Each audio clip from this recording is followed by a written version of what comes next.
Hi everyone, it's Michael Shermer. This is a special audio and video edition of my essay or article on Quillette titled An Unscientific American. Editor-in-Chief Laura Helmuth's departure from Scientific American last week is an object lesson in the dangers of mixing facts and ideology. The American left needs a course correction. The day after the 2024 election, journalist Paul D. Thacker posted on his X account a series of explicative-filled posts from Laura Helmuth's Blue Sky account, in which she apologized, quote, to younger voters that my Gen X is so full of fascists, upbraided high school classmates for celebrating Trump's win, them to the moon and back, and described her home state of Indiana as racist and sexist. Nice. The ensuing media firestorm led Helmuth to delete the comments and offer an unconvincing apology for her, quote, offensive and inappropriate posts, asserting that she, quote, respects and values people across the political spectrum and remains, quote, committed to civil communication and editorial objectivity. Yeah, right. Even Elon Musk got in on the pile-on after Helmuth asked for advice on what workplaces could do to help people who are devastated by the election results, implying that her colleagues had all voted Democrat. Okay, this is not objective editorial commentary, to say the least. Anyway, shortly afterwards, the president of Scientific American, Kimberly Law, released the following public statement, quote, Laura Helmuth has decided to move on from her position as editor-in-chief of Scientific American. We thank Laura for her 4 years leading Scientific American, during which time the magazine won major science communications awards and saw the establishment of a reimagined digital newsroom. We wish her well for the future. Helmuth made her own announcement on Blue Sky. By the way, Blue Sky is sort of the equivalent of Twitter or X, as a social media platform that a lot of people are migrating over to now, or at least co-posting there, stating that she had, quote, decided to leave Scientific American after an exciting 4.5 years and was, quote, going to take some time to think about what comes next and go birdwatching. Right. Birdwatching here is the equivalent of an embattled politician who resigns in order to spend more time with my family. The pretext fools no one, but is plausible enough that the proclaimer may hope readers will believe that other people believe it. Well, as many of you know, I was a monthly columnist at Scientific American for nearly 18 years. So on hearing this news, I emailed a number of people associated with the magazine to inquire what had transpired there, and more broadly, why they think Helmuth and others allowed or even encouraged far-left politics to intrude into the pages of that once storied publication. Very few people responded, and those who did not only offered no comment, but asked me to not even mention the fact that I had contacted them. What is going on here? Okay, some of these people were friends, some of them were colleagues, some of them were just acquaintances, some of them I didn't know at all, and I just got nothing back. Here's an explanation from Steven Pinker from his 2008 book, The Stuff of Thought, Language as a Window into Human Nature. Here's Pinker, quote, merely being asked certain questions can put a person at a disadvantage. Since one answer may be damaging, the other would be a lie, and a refusal to answer would be a de facto confession that those are the respondent's two options.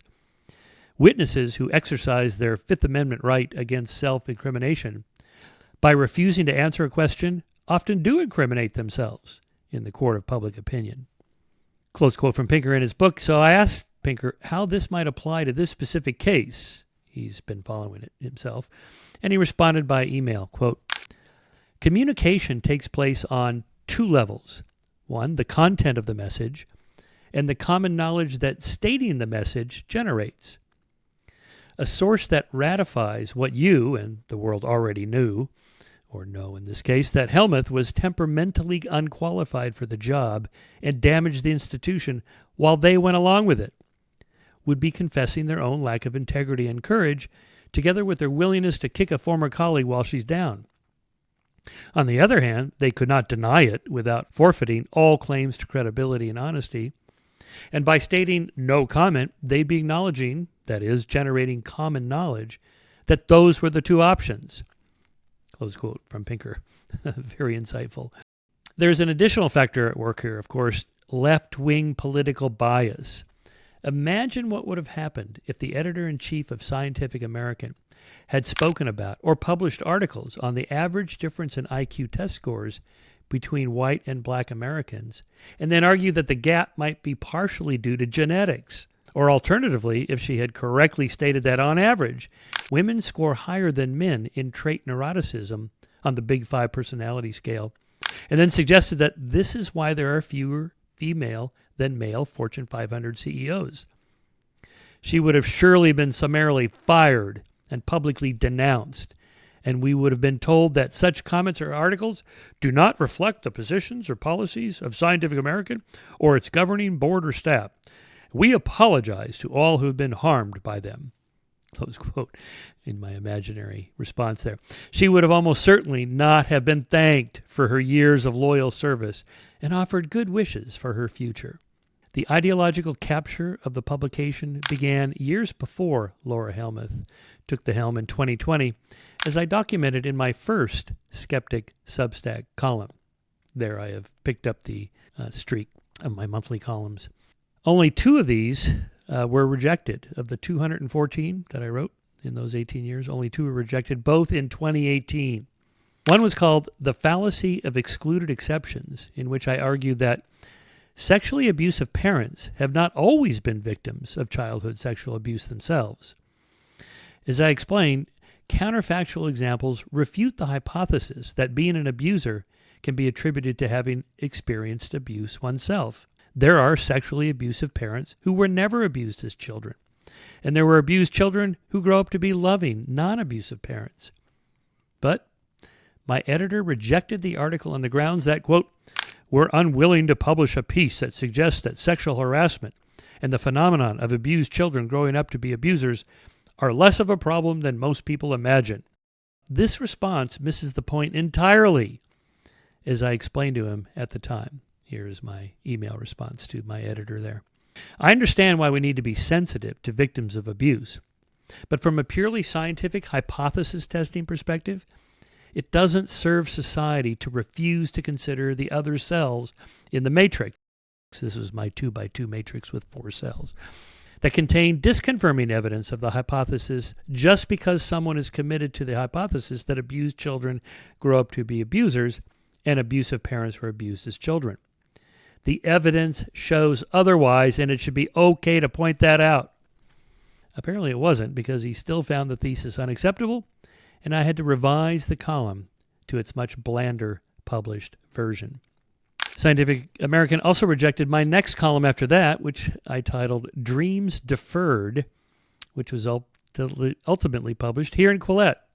In that piece, I argue that Dr. Martin Luther King Jr.'s dream that my 4 little children will one day live in a nation where they will not be judged by the color of their skin, but by the content of their character, is now being undermined by identity politics, which I describe as the collectivization of individuals into groups competing for status and power, not only by race, but also by gender identity, sexual orientation, class, religion, ethnicity, language, dialect, education, generation, occupation, political party, disability, marital status, and more.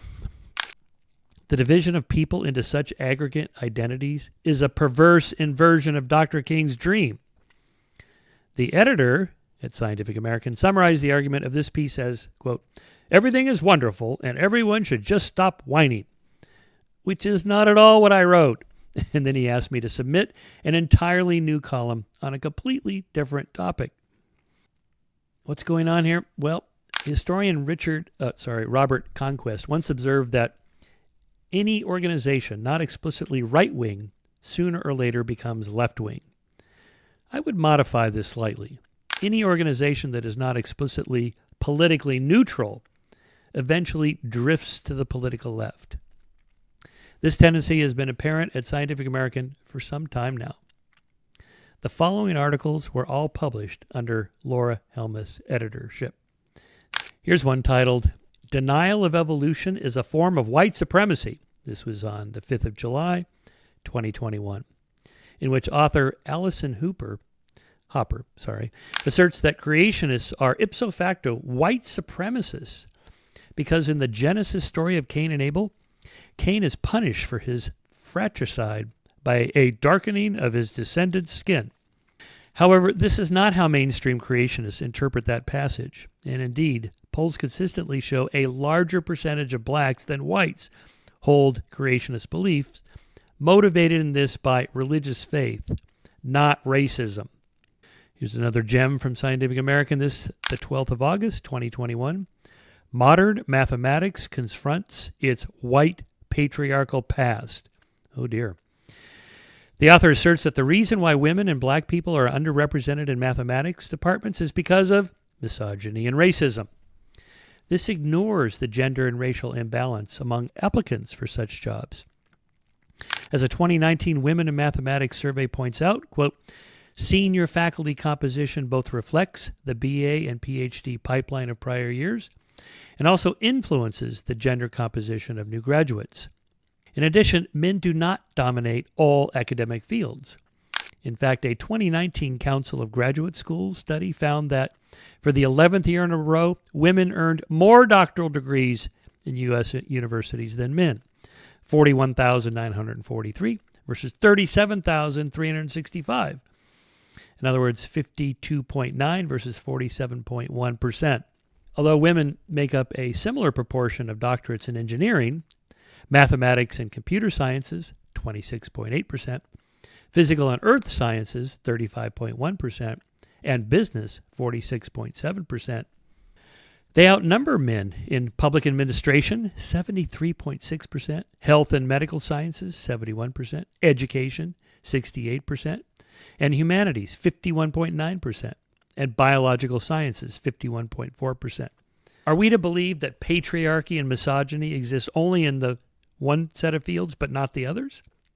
On December 29th, 2021, Scientific American published The Complicated Legacy of E.O. Wilson, published 3 days after Ed Wilson died at the age of 92. The author, Monica R.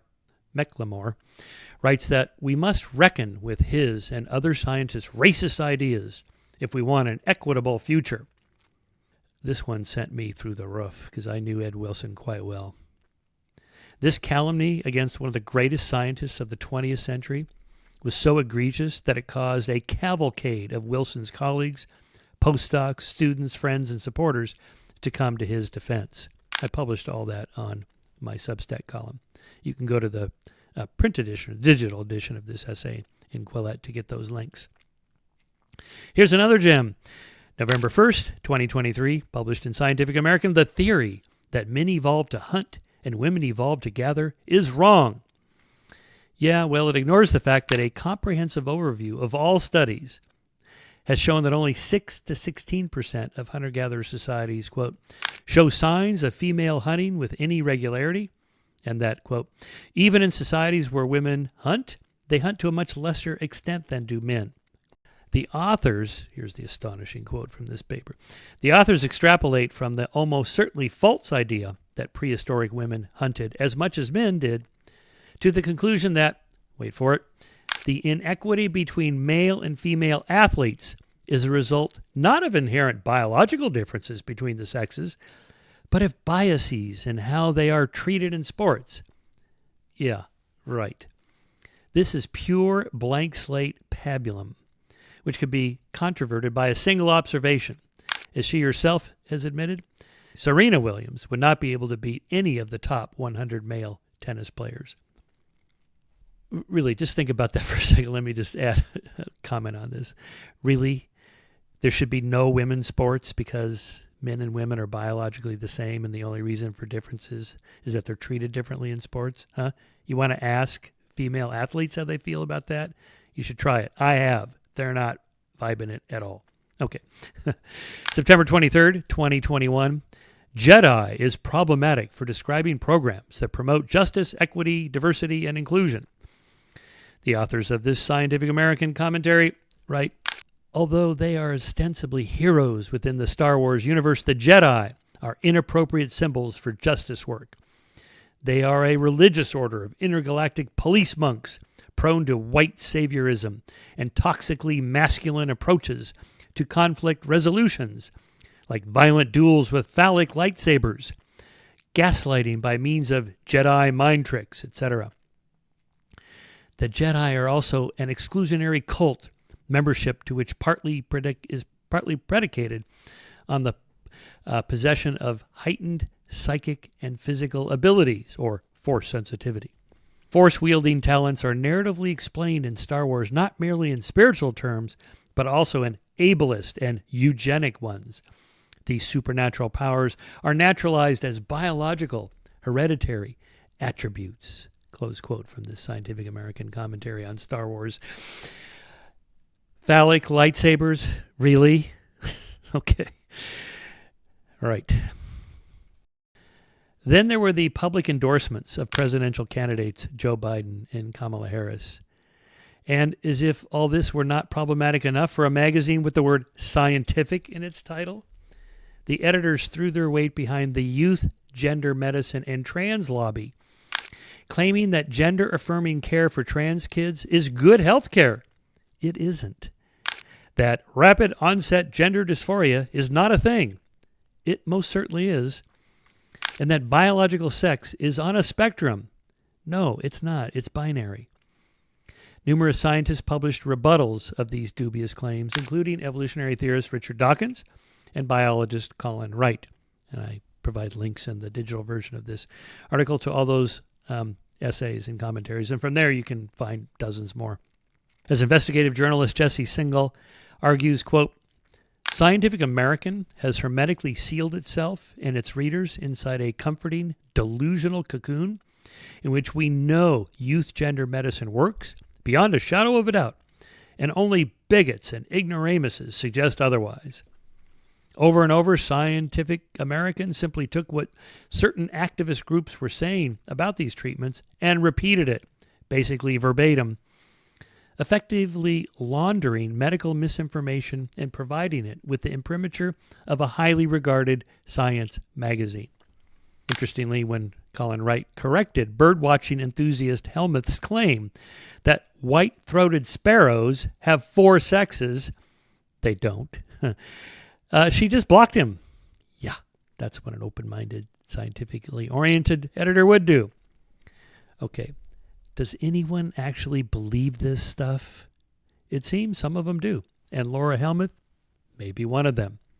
That's the most charitable assessment I can make of what has happened to the publication that inspired a dozen generations of budding scientists, technologists, engineers, mathematicians, and scholars.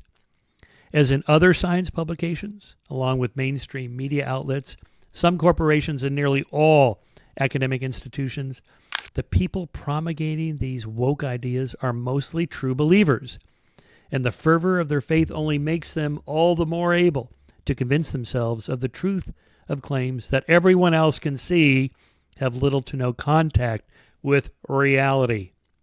Men do not menstruate, and they can't get pregnant. Women do not have penises, and they don't produce sperm. And trans women who are men do not belong in women's sports, women's locker rooms, women's bathrooms, women's prisons, or any other spaces designated for women only. And no amount of ideological wishful thinking is going to change those facts. Now, perhaps some, or maybe even most of the staff at Scientific American and other similar institutions do not support these ideological contaminations of science. They just want to go about their lives without being harassed by activists. Some may be virtue signaling without actually believing any of the nonsense they're spouting, while others may be opportunists, capitalizing on what's called pluralistic ignorance. In other words, the fact that each individual is under the illusion that everyone else believes such shibboleths as the idea that human beings have more than 2 sexes, although, in fact, most people don't believe that. But the social environment is rapidly changing, thanks to Donald Trump's election, together with relentless pushback from political centrists and old school liberals. People like me and lots of other scientists like Richard Dawkins and others who are sick of being harangued by overzealous activists who accuse anyone who disagrees with them of being bigots, racists. The pendulum may at long last be starting to swing back toward normalcy. Election postmortems and surveys have consistently identified the fact-free ideological capture of the Democratic Party as a major factor in their defeat. The left is in dire need of a major course correction. Will that happen? Given what we know about the power of irrational belief, I'm not at all confident that it will. But let's hope I'm wrong. Not only for the sake of the future of a once great magazine, but for the sake of the American nation. All right. Thanks for listening to my essay on An Unscientific American. Thank you to Claire Lehman and Iona Italia for their great edits on this piece and for inviting me to write it. And thanks for listening.